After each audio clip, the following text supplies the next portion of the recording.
ಮದುವೆ, ಅಗತ್ಯ ಇದ್ರಷ್ಟೇ ಮಾಡ್ಕೋಬೇಕು. ಸನ್ಯಾಸ, ಅಗತ್ಯ ಇದ್ರಷ್ಟೇ ಮಾಡ್ಕೋಬೇಕು. ಸಾಮರ್ಥ್ಯ, ಯಾವುದಾದ್ರೂ ಒಂದು ವಿಷಯದಲ್ಲಿ ಸಮರ್ಥರಾಗಿರ್ಬೇಕು. ಗೆಲುವು, ಮುಖ್ಯವಾಗಿ ಜೀವ ಗೆಲುವಾಗಿರ್ಬೇಕು. ಜೀವ ಗೆಲುವಾಗಿರ್ಬೇಕು. ಸೋಲು, ಇನ್ನೊಬ್ಬರಿಗೆ ಹೋಲಿಸಿಕೊಂಡ್ರಷ್ಟೇ ತಾನೇ ಸೋಲು.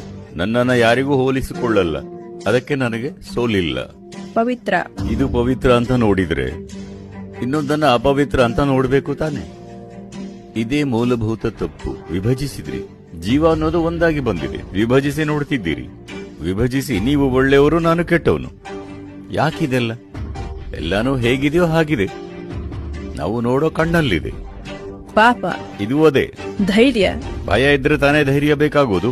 ಕೊನೆದಾಗ ಒಂದ್ ಪ್ರಶ್ನೆ ಕೇಳ್ತೀನಿ. ಮತ್ತೇನಾ? ಸದ್ಗುರು, ನೀವು ಒಳ್ಳೆಯವರಾ ಕೆಟ್ಟವರಾ? ಎರಡನ್ನು ಮೀರಿ ಹೋಗಿದ್ದೀನಿ.